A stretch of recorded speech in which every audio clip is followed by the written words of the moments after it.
Welcome back to 3 Point Firefighter. Today's podcast is sponsored by Fire Facilities Incorporated, expert engineers, designers, and manufacturers of steel training towers, burn rooms, and mobile units that are all made in the USA. Now, today, my guest is Bassel Ibrahim. I hope I got that right.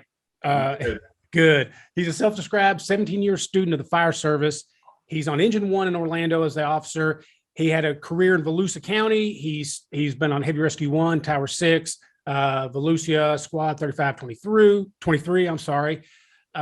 Florida Smoke Diver, Georgia Flames. He teaches across the country, truck camps, VES, RIT operations. He does everything. He does everything. And I'm really, really tickled to death to have you on here, sir. Right off the bat, well, first off, how are you? You doing all right? I'm great. Thank you so much for having me. I appreciate it. Now, probably watering down your guest list here, but No, absolutely not. No. But I've got an ear for what do you say, dialect and stuff. I know you live in Orlando, but I'm picking up a French accent, maybe Ivory Coast. Yeah, good guess. You should play the lottery. Yeah, it's almost like you told me that 3 minutes ago. Almost. I can switch it back and ask you to tell me where the Ivory Coast is. It is somewhere near Tennessee. Yeah, close. Very close. Right there, yeah. West coast of Africa. There you go, man. Awesome. But to be fair, for those listening, no, I didn't pick that up. He told me all that stuff a few minutes ago. I just wanted to seem smart, and yet I come out looking like an ass bag. What are you going to do? So, right off the bat, tell me a little bit about your department and where you fit in there. So I currently work for the City of Orlando Fire Department. I got recently promoted to a company officer this last December. I'm assigned to Engine 1 on C shift downtown at the big house. It's a 17 station department. We run a lot of calls, not as much fire as we wish we ran. Like, everybody would hope to run more fires than we do, but just like probably every big city department, bunch of medical calls and throwing a couple fires here and there, and so busy department. Prior to that, I was with Volusia County. I spent 9 years over there. Was also promoted right before I left. I worked on the squad company over there, which is their version of a heavy rescue. Did some task force time while I was over there, and I love it, man. I love the fire service. I started when I was 18, literally right out of high school, and 17 years later, there I am, just starting. I know what you mean. I'm 29 years into it, and I swear to you, I feel like I didn't really get into the fire service till about 5 years ago. I feel like I had the longest internship of a career, but your passion for the job definitely comes through. We talked a little bit about your article that I read today about RIT. I do want to talk about that. But before we get started, I think it's really interesting that you're from the Ivory Coast and then you came over here. Can you just tell me a little of that story, like from there to here, how that happened? Yeah, so I came to the U.S. essentially on a refugee visa. I lived all my life in the Ivory Coast until I was 16, and they had a civil war, which destroyed the country for a couple of years and burned my high school down. So my mom had to figure out a way to get me to finish school. And essentially, everybody had to flee the country. And my aunt used to live in the U.S. a long time ago. She married an American that was in the military. So they reached out to her, asked her if I could, come live with them and finish school. And she said no. She was done with kids. But she referred me to some friends that rented a room, their garage converted into a room down in Florida. So essentially, long story short, I got a refugee visa due to the Civil War, got on a plane, came over here, rented the garage from those people, and finished high school. during the day, I would go to high school, and then at night, I would work under the table pumping concrete, driveways, and sidewalks and all. And that's that. That's in a nutshell, a real quick snippet of my coming over here. I escaped the civil war for my country, which was the people versus the government. That war was over in a couple of years. Everything is good to go over there now. But yeah, that's how I came here. So what about getting into the fire service? What was your transition? So you're here, you're 16, living in a garage. What did you see or do that said, hey, that's the job for me? Right. Not that you didn't like pumping concrete under sidewalks and stuff. I'm sure that was fun too, but that was not fun. There's no fun about that. But so right after high school, I got a job at a pizza shop, and I was a dishwasher, and then made enough money to buy me a car. Then I became a driver, and then a delivery driver. Then I started making pizzas. Anyhow, and then I started meeting the Deltona Fire Department. Fire guys would come up at the pizza shop and order pizza and stuff, and we developed a relationship, with them coming in a bunch of times, and they're like, "Hey, Baze, you should go to fire school." I'm like, "No, man, I'm good. I don't want to just, what do you guys do all day?" They're like, "No, it's good. I think you should go." Back then, it was only like $500 to go to the fire academy down here. It was super cheap. So Florida, for those people that don't know, you have to go to a state academy to get your certifications before you can even apply to anywhere in Florida. Is that right? Correct. You have to be a minimum of a firefighter 2 and an EMT. So you have a year of schooling before you can apply to your respective departments. Once you get hired, then you go through your own orientation.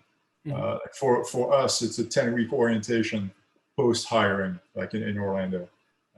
But yeah, so essentially, I did just that. I went to fire school.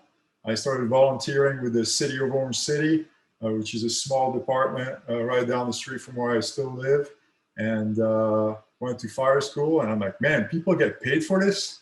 They're like, yeah, I mean, we're not going to be rich doing it, but I'm like, I don't even care. This is like, I'll do this stuff for free, man. And it was awesome. It was great, and it really helped me out, not just like financially or like career-wise, and it didn't straighten out my life, but it helped me out with everything, man. Because working at a pizza shop, I gained a bunch of weight, man. I was 306 pounds. What? And yeah, man, yeah. We call him Big Baze.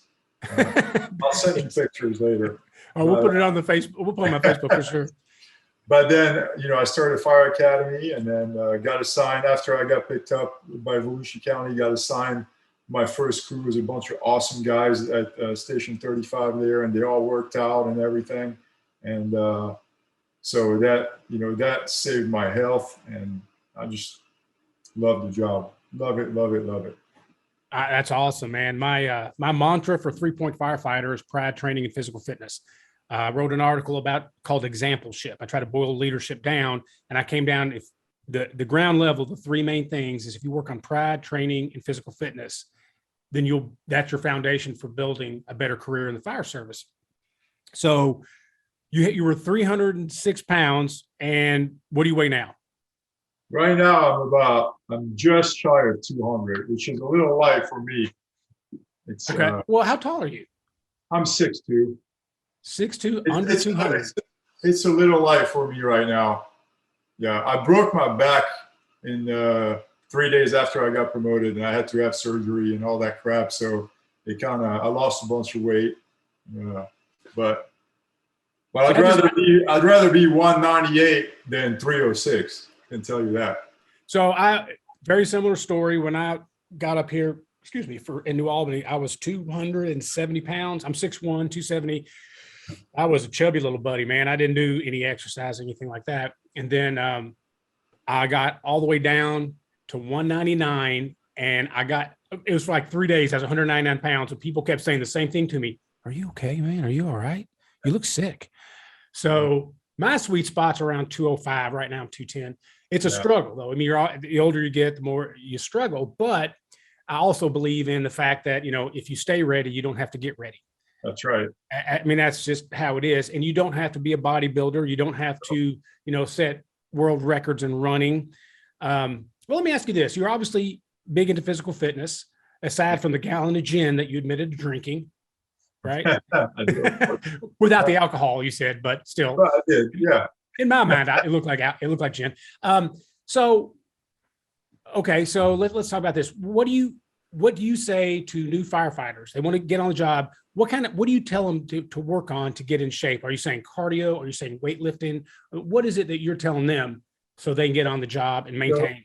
So really the whole cardio thing, I think people confuse cardio with conditioning. I don't think you need cardio in the fire service. Nobody is chasing you down the street without you wearing any gear. You're not running away from anybody in PT clothes. Okay. What you need is conditioning, which is loaded cardio essentially. So functional fitness. I don't need to be able to run a marathon, but I need to be able to climb 100 stories in gear and be able to perform after that. Right. Okay. So that's what I tell people when they come up. Oh yeah, you know, I need to get my cardio up. Like, no, let's get terminology straight. You need to get your conditioning up. There's a difference between the two. So I tell the guys that when they come in, it doesn't matter what you look like you said. You can have an 8-pack and the biggest biceps and biggest traps out there and be worthless to me on the fire ground. You need to be in functional fitness shape. And for that to happen, you need a good balance between like a gym workout and then fire ground skill PT. Right. So what we do at the firehouse, and then my crew does that, and then all my friends, we do that. Usually we come up before shift. We do a group workout before shift, and that's just weights and whatever a gym workout per se. And then during the shift, we'll do call permitting. We always start. Finishing is debatable. Right. We do a functional gear circuit. Okay. So, and on air, because we're going to be on air. And if you don't train on air, you're not going to know how it feels. And it makes a huge difference, not just for you to feel the actual resistance of the air and all, but you can actually gauge just by looking at your gauge or your HUD. Hey, okay, man, I'm at a quarter of the bottle. I know I have X amount of, power left or whatnot. So we just train like we fight. I know it is cliche to say, but that's what I would tell people. So if I have a couple fire academy cadets right now, they're training for the CPAT, which is the pre-entrance exam to the fire departments here. They're like, well, what should I do to train for that? I'm like, you're taking the CPAT, right? Yeah. Well, train for the CPAT by doing the CPAT. I mean, that's simple. Yeah. You know, if you're going to go out there and play football or soccer, you don't go out there and play golf, right? You practice playing golf. You're not bashing on golf, though, are you? No, but I don't think golf is a sport. Yeah, no. I know what you mean. I have that debate with my old lieutenant on Tower 6, man, and he was like, golf is a sport. I'm like, no, it's not. He says, yes, it is. I'm like, no, it's not. So we never settled that debate, and we even looked it up online, and you can find any answer you want online, by the way. Oh, sure. And they're all right. They're all right. Of course, right? But no, man, fitness is huge. And there's a direct correlation between physical fitness and fire ground performance. You can see it. You can see it out there.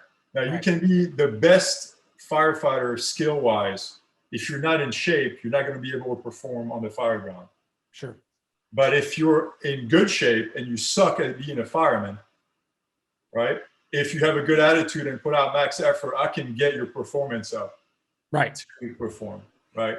So, and not just that, man, not just like at the fire ground or at work, but on your days off and for your retirement.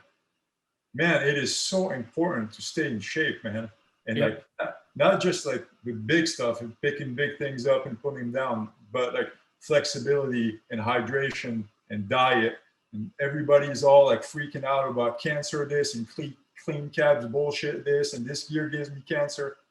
I don't want anybody to get cancer, but nobody's really looking at, in my opinion, some of the biggest issue is that nutrition, like what the hell we eat. It's the first thing overlooked. Talk about COVID and everything. You never hear people saying, you know, there's always arguments about different this, different that, but no one ever says, you know what, if you eat a little bit better and start to exercise, you're going to lower the chances of getting it. There you go. Just, yeah, it's absolutely, but, and I'm the first one to say it. Nutrition has always been the one I struggle with. I do real well with going to the gym every day, every morning. I do real well running, all that stuff. But the one thing I always got to work on is nutrition. It used to be so much worse. Yeah. I mean, it's 80% of it too. I mean, even if you're out there working out and training and doing the right thing, and the night before you go to shift, you eat a bunch of crap or you're out there drinking too much, you're going to feel it the next day. I mean, you are, no matter how good of a shape you're in, you're going to feel it. Absolutely. So I'm not saying don't eat any pizza. I just had pizza before coming in here. So, but moderation. Moderation. Yeah. Of course, I had a couple slices. Yeah.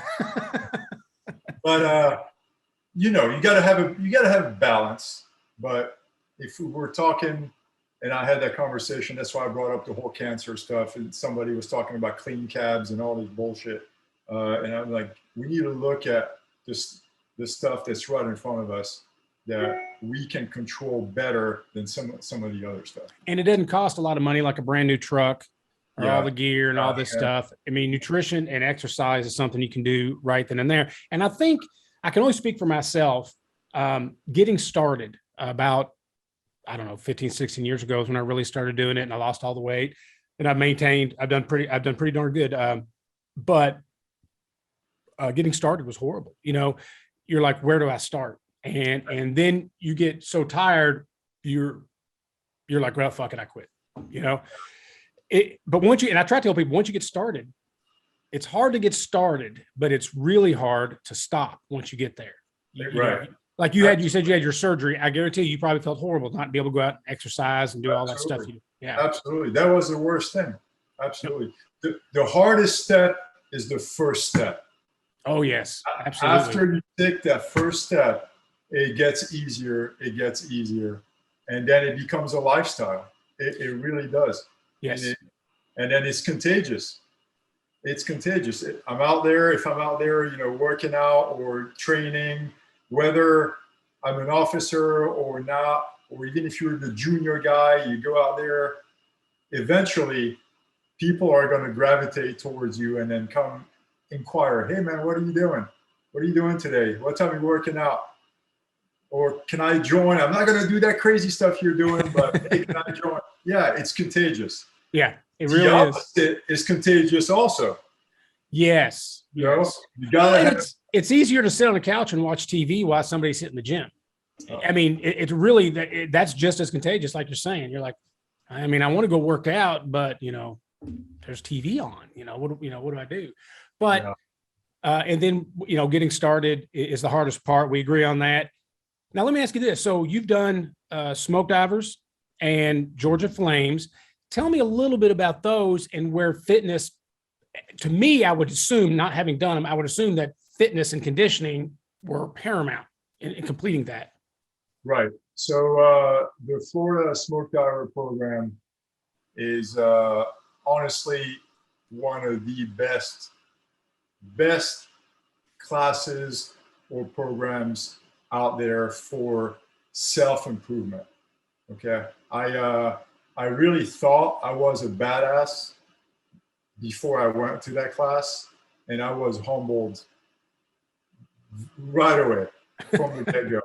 I also learned a ton about myself, my limits, and how far I can push past those limits. And really, it's from that program that propulsed me into where I'm at right now in my career, as far as going like onto the heavy rescue down in Orlando, and then starting all the RIT stuff I've been doing, and then going the extra mile on everything that I'm doing. You know, I try to do everything 110%. I even told the surgeon when he looked at my MRI, he was like, "Holy crap, man! Like, I've been doing this 20 years and I've never seen a blowout this big." I'm like, "Well, doc, I do everything 110%, even that." He didn't get that humor. He's not a fireman. Looked at me all like weird. I'm like, "It's a joke. I'm joking." But anyhow, so, no, but that program, the Florida Smoke Diver program, is yes, it's physically demanding, but it's not that crazy to get there. Really, once you pass the entrance exam and the first day, the rest is all up here. That's it, all in your head. And then it's in your head and then in your bottle. So essentially it's bread and butter firefighting under high stress, repetition over the 6-day program, and then high heat. That's it, man. It's nothing crazy, but just the mental fortitude that you need to have to not quit or keep pushing, or don't think about day 2 or day 3. I just got to make it to lunchtime. Okay, boom. Get my 15-minute lunchtime. All right, I got to make it to dinner. Boom. One step at a time. And then you just learn so much about yourself, your air pack. I mean, I'm like so detailed that I know right now that once my vibro alert, my low pressure alarm stops on my air pack, I have 16 working breaths left on there. I mean, that's how much I know of me personally. Right. But we're not going to be the same. You're going to be different. I'm going to be different. Well, yeah, I'm 17, so. Yeah, of course. Damn it. Maybe it's 18 now, think about it. You know, on that, so I got a couple comments here that it just kind of came to me when you were telling me all this. We had a SCBA confidence. It's something I do every year. So I'm the training chief for my department. And I always do a confidence course every year, and I make it hard. I try to make it hard. And it's usually accepted pretty much with a lot of hatred. So this year I got a trailer that the state has. It's built-in confidence, and it's 3 levels, and it's tough. So to what you were saying about conditioning earlier, the day one that we had it, before we even ran any classes through it, me and the other guy that was instructing, we went through it. And so when we got to the top of the 3rd floor, we were gassed. I mean, absolutely just done. And we weren't even the halfway point yet. So we finished it, went through it again, not as bad. But by like day 4 of going through this, before we had the classes, I could go through that thing 2 or 3 times on one bottle. And I was like, wow, that's really, you know, I feel like my cardio is pretty strong. So what that had to do, that had to be mental for me. I was gassed because I was tired. So my brain said, you know, you're exhausted, but right. I wasn't. And then, so I overcame that. So that reminded me of that. Another thing is, you said you had 16 good breaths of your mask. Now, I honestly don't know what I would have, but in that same situation, one of those 4 days, my vibro alert went off, stopped bringing, and I didn't know how many breaths I had. I assumed I had a lot. So it sucked in a couple of times, and then it was like alien. It just stuck to my face. And I was like, that's the worst feeling. Now, here's where I screwed up. I know I wasn't in an ideal H atmosphere. I know nothing was going to happen to me, but what did I do? Ripped it right off. Mm-hmm. Yeah. So that was a learning lesson, or a lesson for me, because I was like, I really thought I had enough air. So hearing you talk about that now I need to figure that out. I need to wear myself out and then see how many breaths I have, because that's important. You're right. That's absolutely important. Yeah, you should do that and see how many working breaths you have left and how many survival breaths you have left. And the difference between the two is, you know, the survival breath is after your vibro, or do you guys use Scott packs or MSA? What do you use? MSA. I mean, it's fine, man. So MSA is fine. So if your bell, you guys have a bell, yeah. Yes. The bell, when the bell stops ringing, then you just go in survival mode and you just stop what you're doing, you get down to the ground. Either you can take your pack off and or just kind of sit there, or working breaths. How many working breaths do you have? It's important to know that. Something also that I wanted to tell you about what you said the first time that you went through that trailer, that confidence trailer, you almost ran out of air early, and then the last round that you went, you made it through. Well, that's because you've never done it before. And obviously, I'm Captain Obvious here. I'm just telling you that, but that's because you're experiencing the unknown. Right. Okay. And the unknown is what we, the fire service, all of us to a degree, are afraid of. Mm-hmm. Okay. And I talk about that in my presentation and in my lectures and all. So let's break it down really quick, not to go into the physiology too much, but just a little bit. The unknown will raise your heart rate up because of fear. The unknown creates a degree of fear, which increases your heart rate, which in turn increases your respiratory rate, which uses your air consumption even more.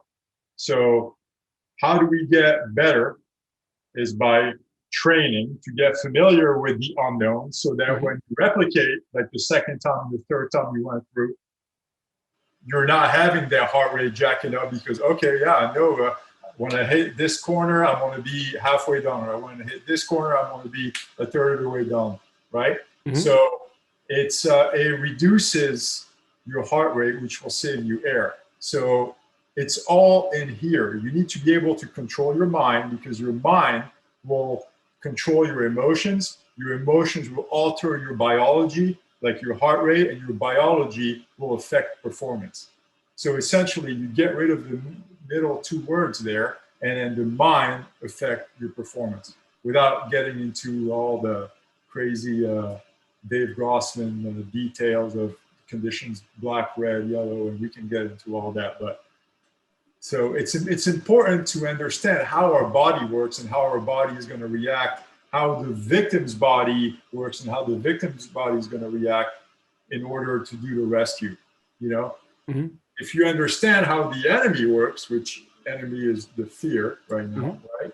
Then you can kill it. You can kill the enemy. It's not just for that kind, but even popping, let's say, basic skills, forcing a door. If you've never forced a commercial roll-up door, you may be intimidated. Oh man, well, am I going to use a saw, or am I going to use, the Halligan, or what about these people? Are they going to make fun of me because I can't pop it, or all of that? And then we're wasting time. All of that stuff is wasting time. Seconds, right? But if we train ahead of time, right, we get to know our enemy in training ahead of time before the call happens, then we eliminate all these tests and we win seconds. And that's what matters. Absolutely. So you have a program, One Bad Day, about RIT. I could probably talk to you for hours about RIT because I'm a big proponent of RIT. I don't think it's done normally very well. I don't think it's taken very serious. But one of the things I like, so we're taught lunar.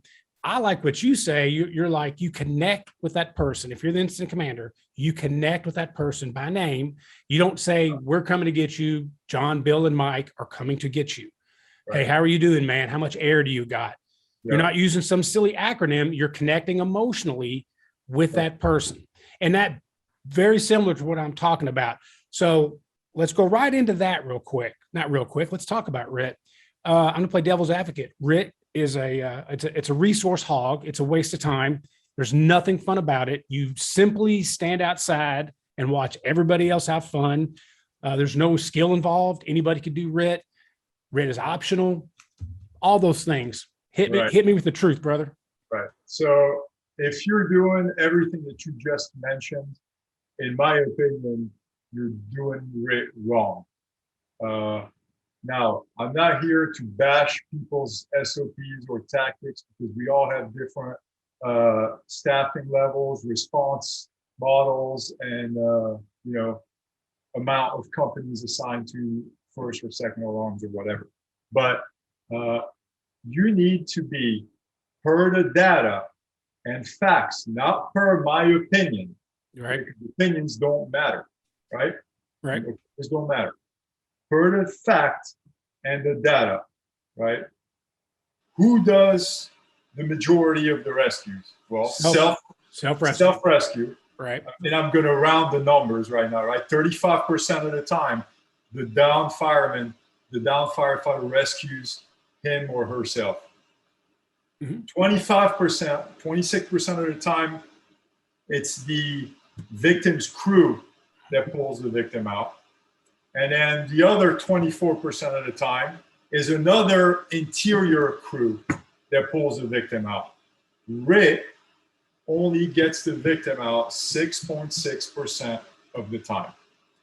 Okay, that's per the 7,000 Maydays that's happened since 2015 on the Don Abbott research project. If nobody's ever looked at that, I highly recommend that you guys go look at Don Abbott's project. Made a phenomenal source of information. So why am I saying that? Because looking at the data, the closer you are to the victim calling the Mayday, the faster you can get to them, the higher survival rate they're going to have. So why are you going to establish RIT and stand outside with your tarp on the ground, on side, whatever, next to your rig, with every piece of equipment laid out on the tarp like you were selling whatever. A yard sale. Yeah. And just hanging out there with your hook. That's why people think it's boring. Yeah, you're damn right. If I was doing RIT like that, of course I think it's boring. But no, if you're actually doing RIT like you're supposed to, aggressively, proactively, anticipating what could happen, preventing the Mayday from possibly happening, it's not boring. It's actually a lot of freaking work needs to be done. Sure. Okay. And I'm just stuck in residential structures right now to make it nice and easy, not to go into complex stuff, but, you know, soften up the building, take all the bars off, take all the boards off, be mobile. Don't just stay in one area. Do split 360s, meet in the back, keep going. If the fire is on quadrant alpha, stage your equipment and stay on quadrant alpha. Open up all the doors. Not open up, unlock all the doors. Don't open them to disturb the fire behavior, but force all the doors and unlock them. If somebody's dropping into VES on the second floor, let's say, then just climb up that ladder with your tick and watch out for them. Now, we've been into plenty of scenarios like that where we said, hey bro, the roof's about to come down. Okay, check. All right, he moves out of the way. You're the safety. Okay, you also can act as the OV because you're out there surveying the building. And by doing all that, your crew is primed. You're ready to go. You know the building. You've done work to it. And if anything happens, you're right there ready for activation. Now, I'm sure that the data that Don Abbott's put out, where it says the RIT is only rescuing 6.6% of the time, is because of that reason, because people are using RIT as a check the box assignment and not using RIT properly.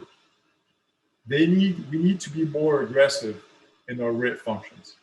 And every single person on that fire ground needs to have a level of survival and RIT training, not just a specific unit or the heavy rescue or the truck company, everybody.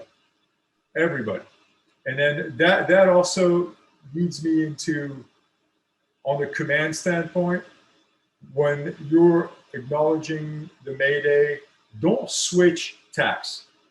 I know a lot of people say as soon as you get the Mayday, tell all the operation units to switch to a different attack channel and keep the RIT team, the down fireman, and then the rescue chief on the main attack channel that you're operating. All right. Okay. So let's think about this for a second.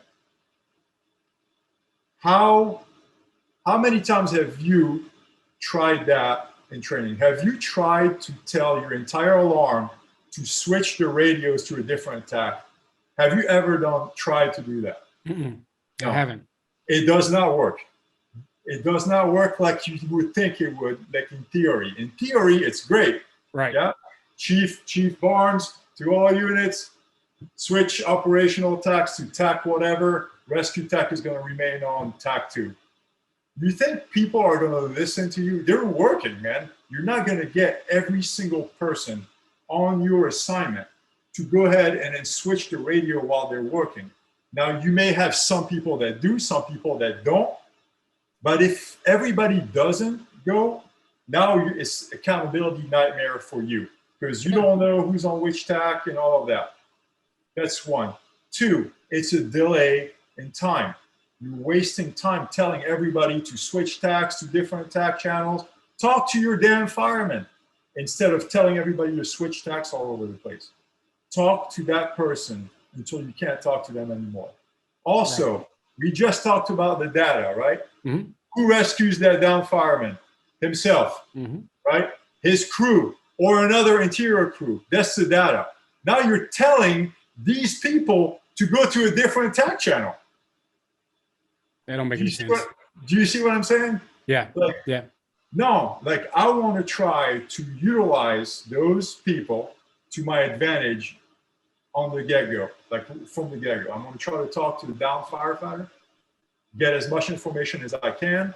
My transmission on the radio, once I receive the Mayday, would actually sound like District 1 Orlando acknowledged Mayday. All units maintain operational TAC assignment and radio silence. That's what I'm going to say. Everybody stay on this TAC and shut the hell up, pretty much. That's how I'm going to say it. And I'm going to talk to the down firefighter. And then if I don't get anything from him, I'm going to get back to command to Tower 1. Tower 1, do you see Jake Barnes? Negative. Okay, check. Command to Engine 2, do you have a visual on Jake? Yeah, we see him, Chief. Check. Make your way over there. See if you can do something. Tell me what you need. The RIT is already being activated. They're already coming in, but I have people right then and there closer to the victim.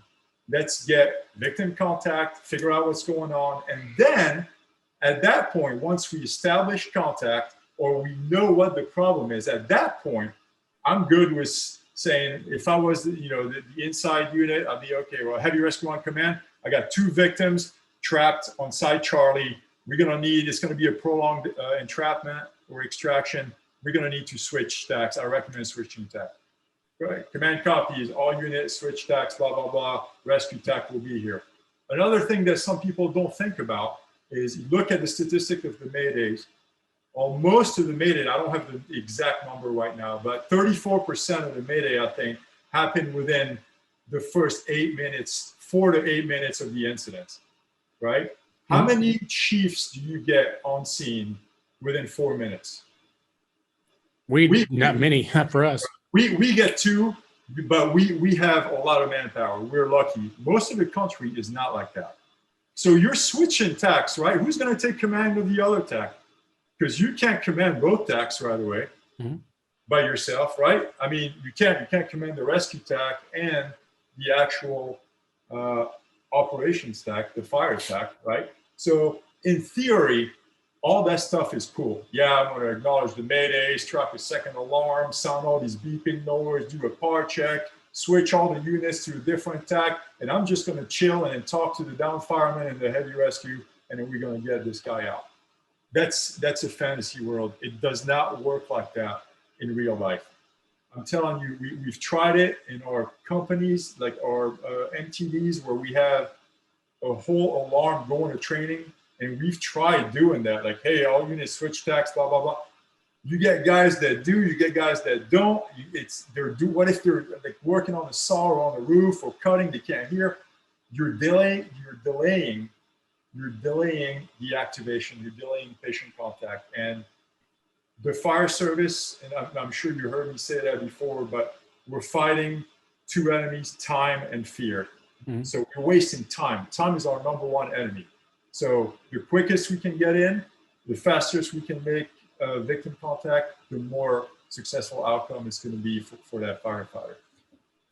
Absolutely cool. You're exactly right. I think we tend to, in the fire service, complicate and get some things that academically looks great. It's a great idea, but on paper it looks great, but in practice it doesn't. I talked to Sean Duffy on here, and he was talking about getting a down firefighter out. He goes, if you're that guy that can tie a hasty harness on a down fireman in a fire, he goes, I want to shake your hand. That's badass. So you got to practice with it. Now, I'm cheating. I'm going to sound like I'm smart, but I'm not. This is from watching other videos with you and reading your article. Since the data shows the number one is self-rescue, the RIT outside should do what to help that person? You talking about softening the house. So well, what do you say to that? What's softening the house for that self-rescue? Okay, so softening is prior of the Mayday even being activated. Okay.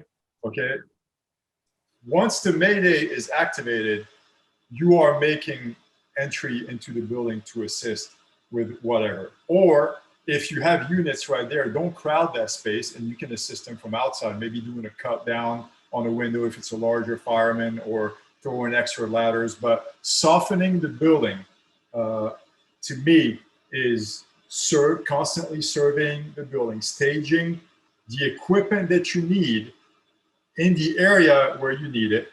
Throw ladders at every single access above the first floor, balconies, windows, open up, unlocking all the doors, and just being right there. Study the area.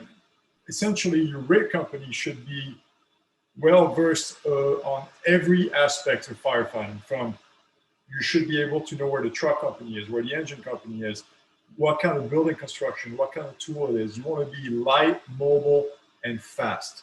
So if we get activated, and then there is guys that already have their hand on the down fireman that's in there, and all they need is maybe an egress to be created that we don't already have, a ladder or two, or a door open, or bars off. They need a cut down. Then we'll just get to work on that.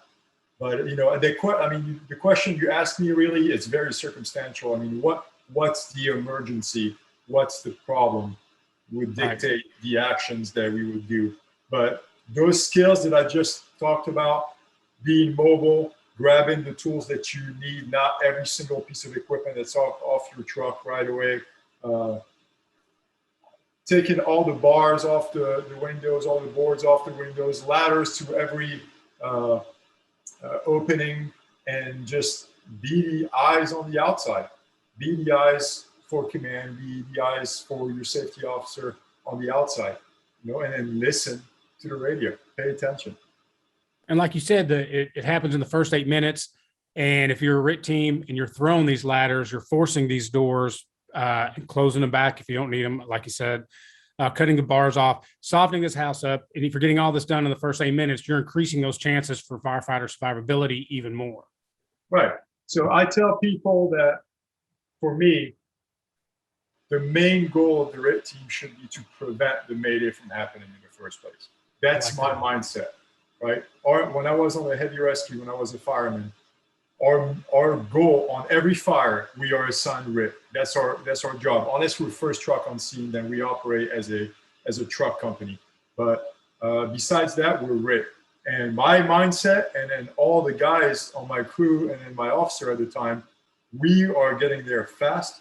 We are moving fast. Like I would get my stuff and I would run to the fire, and we are preventing the Mayday from happening. I don't even care. I don't want a Mayday to happen. To me, if the Mayday happened, I didn't do my job. So again, that's kind of harsh to say, because I can't prevent every Mayday. What if somebody has a medical emergency down there or whatnot? But most of the stuff you can prevent. Be proactive, open up the stuff. What if the guys get cut off by fire, and then they need to go to this backside door, and it was locked, or they had deadbolts or bars? Well, if I open that up for them, all they have to do is just push it, and then they're out. We don't even need to be there, Where do you stand on having a line off of a different engine than the attack line? Okay, for a rate component? Yes. Yes, so actually our SOPs in Orlando says that our third engine company will have a RIT line or an exposure line, depending on the type of fire or whatever. So we have that in our SOPs. However, we're not waiting for that line. Right. Okay. Like No. Kurt Isaacson and a bunch of these other guys say, people before water, right? We have gear, we have the equipment, we're well trained, we're professionals, right? So you make an educated decision and then go about it. Now there is some fires that we would bring a can with us, a water can, and have that stage with our captured equipment right there with us on the RIT company if we couldn't get a line there. So that's going to be circumstantial depending on the size of your building and the type of building. But yeah, I'm all about that. If you have the resources to have a suppression line as part of the you know, the RIT company, that would work. I mean, that would have worked actually great. We had a Mayday. We had 2 Maydays in Orlando since the beginning of the year, one being about a month ago. And that one could have been really, really bad. And it worked out great. A lot of lessons learned from every single level. I'll send you the audio later, but it was Chief Stallings, Mike Stallings. I don't know if you know him. He was in command. Bro, he commanded that. Like if you listen to it, like I got goosebumps just listening to it, man. Just telling you about it. The way he commanded that, it was you would think that he had his feet propped up like this and then drinking a cup of coffee. Not even his voice didn't change.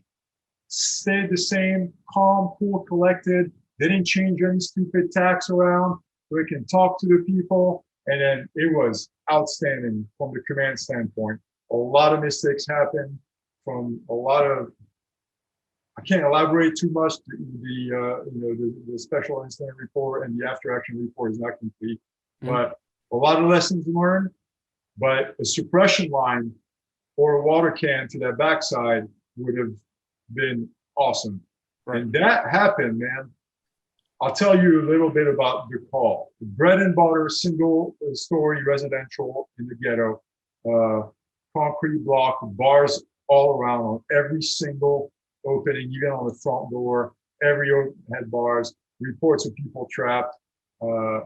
That's like a bread and butter fire, like for us in the ghetto. I mean, it's nothing, literally, I mean, you hear that on the radio and then you hear the update and then you see the pictures like this fire is out in 10 minutes and then we go back running medical calls, right? Running medical calls. And then like 6 minutes, 4 to 6 minutes into this, we hear the Mayday and I'm like, what's going on here? Like, is this for real? Like, is this a training? No, it wasn't. So anyhow, two guys from the truck company got cut off by fire because we had a delay in putting water on the fire for reasons that we won't discuss on here. Delay of water on fire, got cut off. They went around after searching the bedrooms, went to that backside.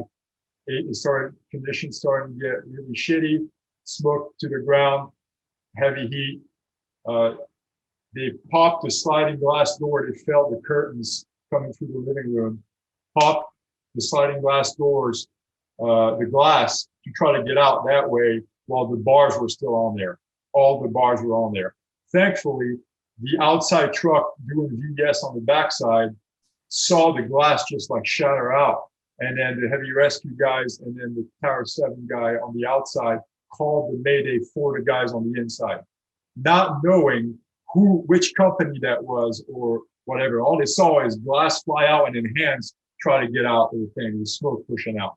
Oh, wow. So they called the Mayday trying to key up on the radio regularly. Command missed it, dispatch missed it, transmission never went through. Because why? Because that's how we're used to doing, just keying our regular button instead of hitting our emergency button, right? We never do that. Why? Because we don't practice it. But there's a reason why that button's there. Mm-hmm. It's a higher frequency. It takes over all the radio traffic. And then depending on the radio programming, it does an open mic for X amount of seconds or whatever, right? But there's a reason why it's there. So anyhow, he keyed up the first time, gave the mayday, nobody caught it, including dispatch. Keyed up the second time with the emergency button. Oh, now they caught it and they went about it. Now, if talking about the suppression line, and I'm Monday morning quarterbacking this, of course, right?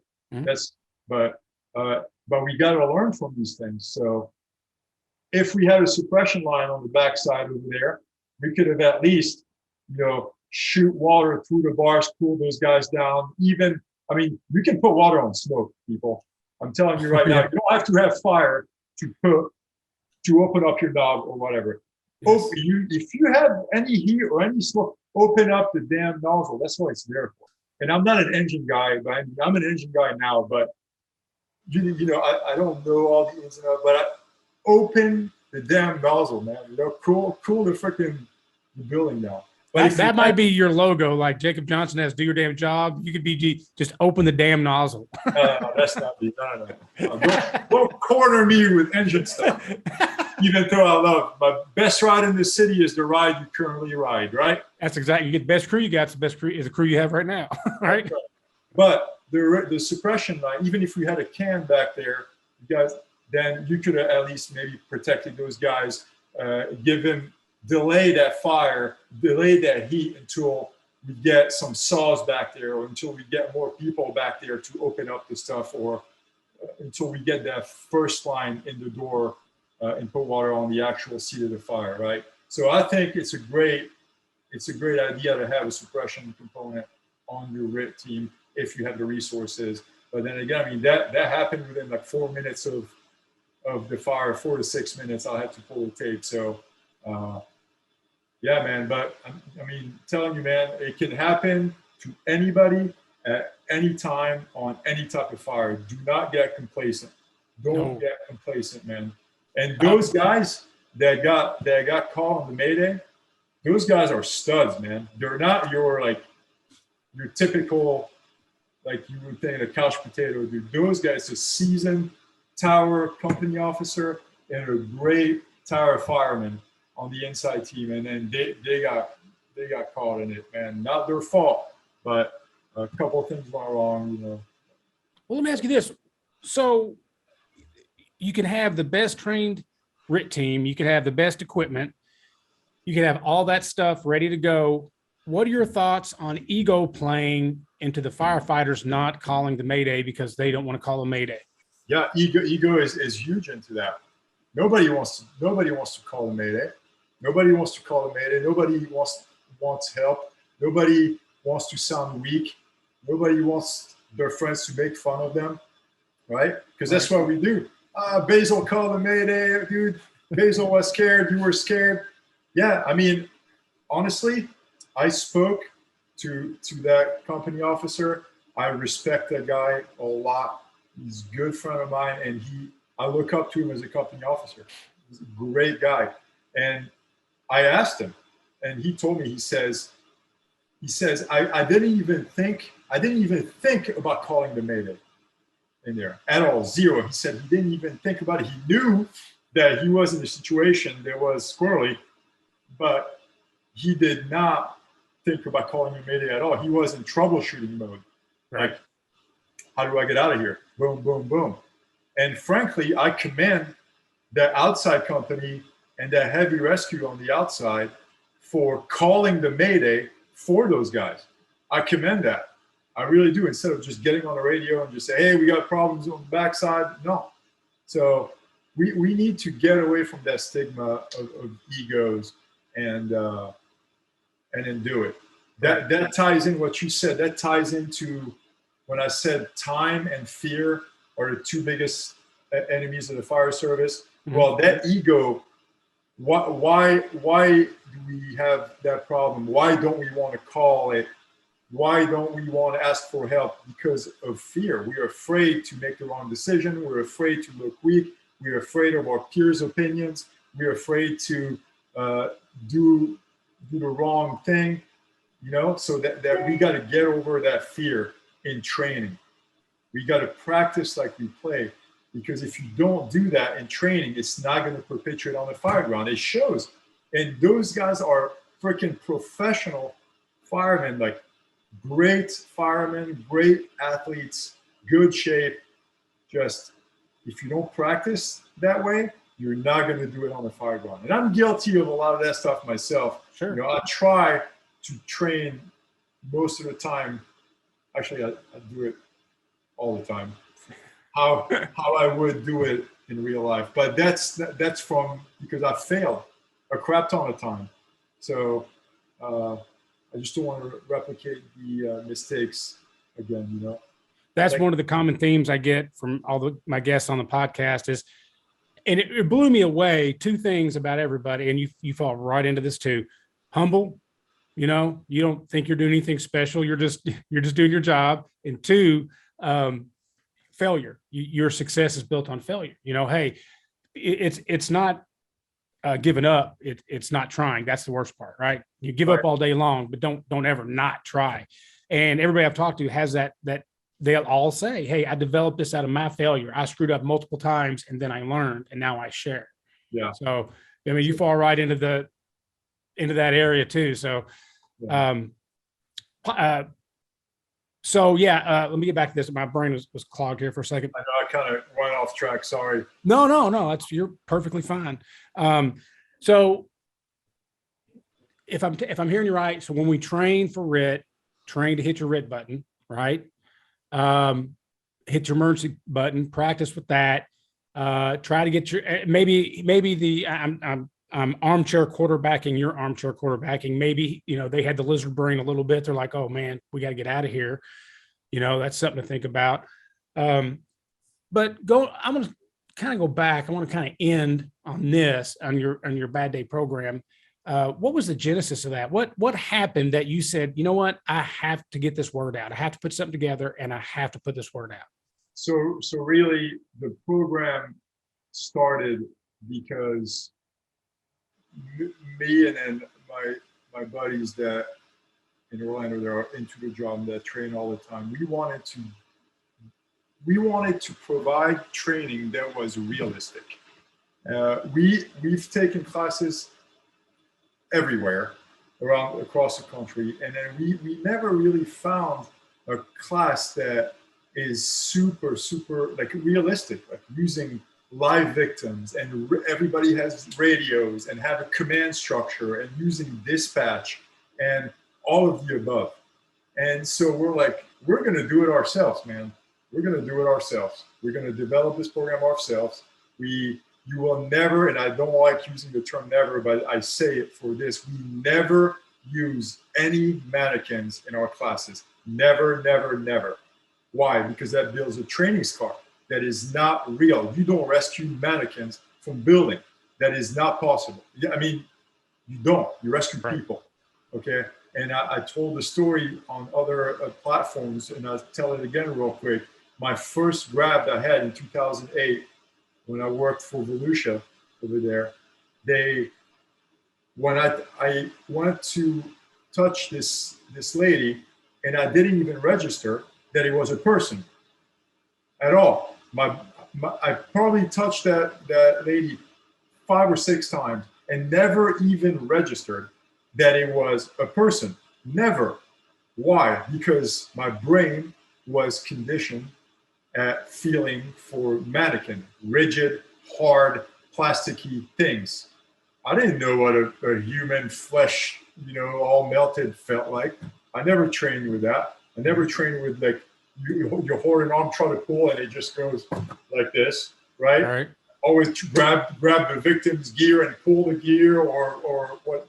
No, man, you got to train without training scars. You got to train the right way. You got to train with the equipment that you carry on your gear, on your fire truck, thermal imagers, flashlights, cutters, whatever you use in your department, whatever you use in your gear. When you come to our classes, you are allowed to use it. Actually, you have to carry all that stuff with you, because if you don't train with the equipment that you have, you're not going to use this stuff in real life. You're not. Like flashlights, people like flashlights and ticks and all the classes you go take, they tell you, oh, you can't use flashlights here, or you can't use your tick here. We're trying to make it zero vis. You can't use your cutters on this one. You can't use this. You can't use that. Well, why the hell do I even have all this crap if I can't train with it? Right. You know, I don't want to use this stuff the first time on a real call. Yes. Right. That's a great point. So yeah, as a training officer, that's the line I got to straddle, you know, in doing that. That's a good point. So for you, going back and looking at the admin part of it, there is a lot of legalities that we have to follow, NFPA regulations, 1403, and all this stuff. So what I tell people, they're asking me, well, how can you do live fire with live victims? You can't. Okay, you can't. Well, you can, but you're not allowed legally. Right. Okay, for me, I would rather train with fake smoke, with live victims, get all that muscle memory of the real feeling, the real tactical feeling, using my tools and everything, instead of having the heat component. When we're talking about RIT or VES or victim removal or something that has to do with victims. Now, if we're doing fire behavior suppression, obviously I would rather have real fire because you know you need real fire to see how real fire reacts, not propane tanks or Class B fires. But when we're talking about anything that has to do with search or RIT or anything, I would choose live victims over the heat factor from the fire, if that makes any sense. Oh, it absolutely does. It absolutely does. Now, and doesn't Dave Mellon do that? Where he, isn't Dave Mellon that when he does a search and rescue, he like strips down to his underwear and makes up a language or something? Yeah, and man, that's how crazy is that? That's so realistic. Yeah, that it really is.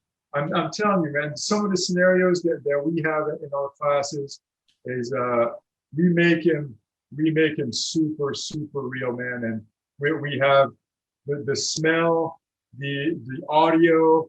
We have live victims. We include our dispatch center on it. How often do dispatch train on Maydays? Let me tell you how many. This many. Yeah. 0. This is how many times we do. Dispatch is one of the most underutilized resource the fire service has. We don't use them at all. We don't train them at all. We don't include them in our training. Why? They are sitting in a nice, cushy AC office with lights. They can do all kinds of stuff for you in a clean environment, quiet. They can take so much work off of you. And especially on the command standpoint for officers and chiefs and people like that, man, they can do so much. Get them in your trainings. Our scenarios, we use the crawl, walk, run approach in all our scenarios, all our classes. We're not out there to kill you physically. I want you to get something out of it, right? So, but we end it with a few, 3 or 4 different scenarios. And we use dispatch on that. We actually dispatch you just like if you were going to a call. You will get tones, you'll respond to the building, you'll get out, and then it's yours. I'm not telling you what to do. I've given you the tools in the class. Now you take the tools and or if you were stressed too much, you're just going to fall back to your level of training before you came to the class, you know, and then you just go. You just go. It's your thing. And then dispatch operates on that too. That's an excellent idea because you can have them deal with the incident commander as he's dealing with RIT and simulating resources and whatnot. Absolutely. I mean, we don't even tell the scenarios to dispatch. They don't know what's going to happen on the scenario. Okay. We only give the scenario and the alarm to the dispatch manager, so they know what to actually dispatch the call as. But the actual dispatchers that are going to be running the emergency, they don't know anything, just like the students. Wow, you know?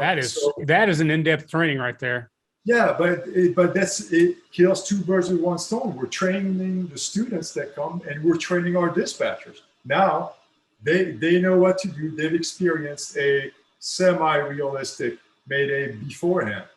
Right. If you don't train with them, all they're gonna do, man, literally, once the Mayday comes out, they flip the page.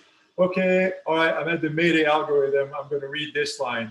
Dispatch to all units, blah, blah, blah, blah, blah. Next, blah, blah, blah, blah, blah. You know, we got to train ahead of time. And it's okay to fail, like you talked about. My definition of training is controlled failure. That's my definition. Controlled failure. Right. Right. In essence, training is there for you to have mistakes and errors without the consequences of real life. So, I love that. That's a hell of a saying right there. So, I mean, that's what training's for. Don't keep your head down, keep your head up, learn from the mistakes, and just keep that repetition going, right? Repetition builds muscle memory builds instinct, reflex, and when shit hits the fan, that's what you want. You want to be instinctive and have reflex, that will save you time and seconds. The front side of your challenge coin is going to say, Bassel says, I love engine work forever. And the other side is going to say, training is controlled failure. That's awesome. It's not that, but I'll show you what it says. All right. I don't know if you can see. I just got those made. Those will be earned, not given, by the way. Can you see? I can barely read it. Don't use, what's it say? Don't use safety as a crutch. Is that what it says? Yes. Be aggressive. Don't use safety as a crutch.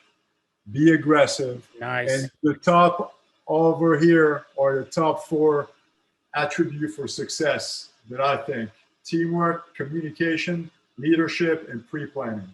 Nice. Without those 4 things, you're not going to be successful in the fire service.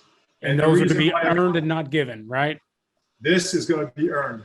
Yes. I only got 100 of those, and I got that idea from Jacob Johnson. Those will be earned. That cat's got it together, doesn't he? He's a great guy. Chief Johnson's a great guy. Oh, man. He's going to be on next Monday, I think. The whole safety culture, man. That's why I put that on there. Don't get me wrong. I don't want people to get hurt, and I want people to be safe. However, we are here for the people. We're here for them. We need to put them first and not use safety as a crutch, right?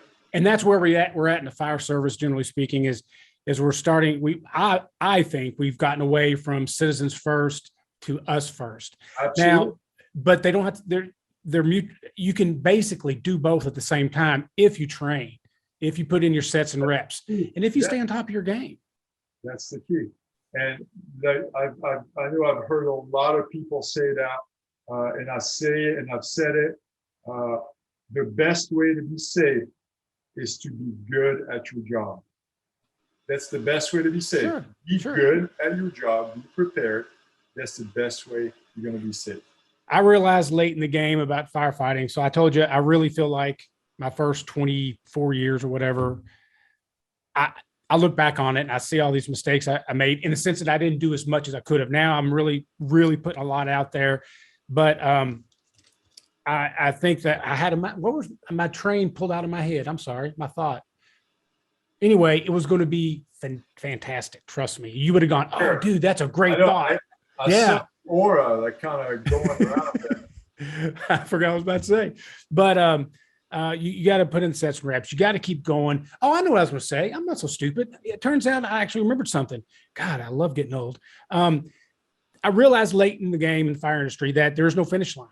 There's no day where you're like, you know what? I'm a hell of a fireman. I'm good to go. There's only the running. There's only the journey. They're like, because every day you wake up, you have a chance to be a better firefighter than yesterday. Yeah. And you got to, and to get that, you got to train. You got to put in the sets and reps. You got to give a shit. And my hashtag is AGAF. I give a fuck, because I do what I do because I give a fuck. Yeah, you care. You got to have people that care. Have you seen my chart, my algorithm for the fear growth cycle? No, I like to see that. I'll send it to you, and that ties in really well with what you're saying, and that you're always learning and stuff. But essentially, it starts in the comfort zone, right? Like B, I'm comfortable with the RIT stuff, with the truck stuff and all, but I'm not growing. I'm in my comfort zone. I'm not growing. To grow, I have to go outside my comfort zone to get into the training zone. But to get to that training zone, in the middle between the comfort zone and the training zone, there is the fear zone. It's uncomfortable to put yourself out there, show you weaknesses, get out there, train, be part of discussion, debates, arguments. Your peers are gonna view you in a bad way, or you're afraid to make the wrong decision, right? That fear zone. You got to get past that to get to the training zone. The training zone is where you acquire all the new skills, you perfect old skills, you touch base calls that you never ran before, you're growing there. And then after that training zone, you enter the growth stage where you conquer your objectives that you set early on, you perfect those skills, you're confident, you gain confidence in the new subject, you can start teaching, passing it on, mentoring. But if you stay in that growth stage too long without setting new goals, it takes you right back to that comfort zone initially. Right. And that's exactly like what you're talking about. Oh, that's spot on. That's spot on. The entire cycle. I'll send you that diagram, man, when we're done. You got to send me that and a picture of you where you're 366 pounds. I got to have that. And then tell me this. Let's wind up with this. Tell me where people can get a hold of you, where they can take your classes, I know they can read your article in fire engineering, your latest article in fire engineering. How can we get these people that are listening that now they're thinking, I've got to get some more RIT information from him? Where can they get that? Well, I mean, I don't have a company or anything. We're actually thinking of starting something here very soon, but it's not about making money. I'm all over Facebook, Bassel Ibrahim. My email, you can put it up on whenever you post it. Okay. It's ibrassel@gmail.com. We teach classes all over the country, at all the conferences pretty much, and at departments, full chapters. I mean, anywhere from Seattle to South Florida. So you can get a hold of us, Orlando Fire Conference. We have our One Bad Day class. That's where it all started. The original one is down there. Come down in February, try to take it there. But really, you shoot me a message, an email. We can exchange phone numbers there. And I love to talk shop or really learn from your listeners or anybody, man. I mean, I tell students when we go out there teaching, I learn more by doing these classes than they do, because they only get one point of view from me, but I get 17 or 60 different points of view depending on the size of the class, you know? So there's no bigger student than the instructor, honestly. Absolutely. Yeah. So yeah, man, all over social media, or there you go, my information, my email, and I'll get back to you. Brother, I appreciate you being on my podcast. It's meant a lot to me. I could talk RIT all day long with you. Thank you very much for being on. Anytime. Thank you so much for having me, man. Have a great night. You too. So today's podcast was sponsored by Fire Facilities, designers and manufacturers of realistic, built to last training structures and mobile units for 30 years. Make training count. Visit firefacilities.com for more information. Brother Bassel, you have a great evening. See ya. Good night.